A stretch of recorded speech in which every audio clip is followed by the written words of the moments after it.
Hello नमस्कार जय श्री राम साथियों, आप सभी साथियों का हमारे यूट्यूब चैनल में स्वागत, वंदन, आभार। फिर से विद्यार्थियों के लिए एक बहुत ही बड़ी दुखद खबर। परीक्षा प्रक्रिया में उच्चतम स्तर की पारदर्शिता और पवित्रता सुनिश्चित करने के लिए शिक्षा मंत्रालय भारत सरकार ने निर्णय लिया है कि यूजीसी नेट जून 2024 परीक्षा रद्द कर दी जाए। मतलब मेरी समझ में नहीं आ रहा है कि देश में चल क्या रहा है। हर बार परीक्षाएं लीक हो रही हैं। एनटीए जैसी एजेंसियां कि में ऐसे समझ में दिक्कतें आ रही हैं कि इनके द्वारा पेपर जो कराया जा सकता है, जो भारत की वेल प्रूव्ड एजेंसियां हैं, उनके द्वारा सोचिए पेपर लीक हो रहे हैं। मतलब समझ में नहीं आ रहा है कि हमारा देश किस ओर जा रहा है, कहाँ पे क्या चीज़ें चल रही हैं। चुनाव होते हैं, चुनाव की प्रक्रिया कराई जाती है, उनमें बिल्कुल इतनी अच्छे तरीके से पारदर्शिता रखी जाती है, कोई भी जानकारी किसी तरीके से लीक नहीं होती। लेकिन विद्यार्थियों को जीवन से इतना बड़ा खिलवाड़ चल रहा है, कोई भी ध्यान देने वाला नहीं है। कितनी परीक्षाएं अभी हाल ही में देखिए 2 से 4-6 महीने में कितने ज़्यादा पेपर लीक के केस हुए हैं। कहीं राज्यों की बात करूं तो राज्य हो जाए, चाहे केंद्रों की बात करूं, ये ऐसी एजेंसियां थी जिनमें लोग विश्वास करते थे। नीट जैसे एग्जामों के पेपर लीक हो रहे हैं, एनटी जैसे एग्जामों के पेपर लीक हो रहे हैं। मतलब मेरे समझ में नहीं आ रहा हमारा देश किस ओर जा रहा है।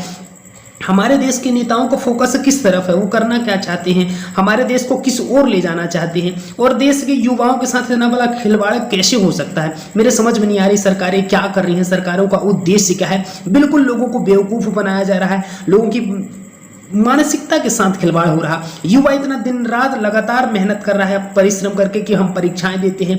इतनी मेहनत के बाद जब हमारे साथ ये चीज़ें हो जाती हैं, मेरे समझ में नहीं आ रही चीज़ें। कैसे वो युवा संभलता होगा, क्या चीज़ें उसके दिमाग की मानसिक स्थिति सरकार क्यों नहीं समझ रही है, क्यों सरकार इतना बड़ा खिलवाड़ कर रही है। लोगों को जागरूक होना पड़ेगा, समझना पड़ेगा, सरकारों तक ये बात जाननी पड़ेगी, मीडिया को भी हमारा साथ देना पड़ेगा, लोगों को समझानी पड़ेगी ये चीज़ें कि ये बहुत ही गलत हो रहा है। इससे शिक्षा व्यवस्था में इतना ज़्यादा बुरा प्रभाव पड़ेगा तो शिक्षा व्यवस्था बिल्कुल टूट जाएगी, चुरा जाएगी, मुरमुरा जाएगी। उसको समझने का प्रयास करिए, शिक्षा व्यवस्था को सुधारने का प्रयास करिए। मेरी सरकार से यही दरख्वास्त है कि इस चीज़ को बारीकी से अलग तरीके से कानून बनाया जाए कि जो भी व्यक्ति इनमें पकड़े जाते हैं उनको कड़ी से कड़ी सजा दी जाए। लोगों के अंदर एक डर का माहौल तैयार किया जाए जो लोग ऐसी चीज़ें करवाते हैं। ये इतनी बड़ी बड़ी एजेंसियां हैं जिनमें सरकार के कहीं ना कहीं बहुत ही बड़े लोगों का हाथ होगा, तब ये चीज़ें लीक होती हैं। कहीं ना कहीं इनमें से सरकार की जिम्मेदारी बनती है, जो सत्ता पक्ष में बैठता है उसी के ऊपर आवाज़ उठाई जाती है। समझने का प्रयास करिए, इसमें सत्ता पक्ष या विपक्ष खेलने का नहीं है, ये विद्यार्थियों के साथ रहने का है।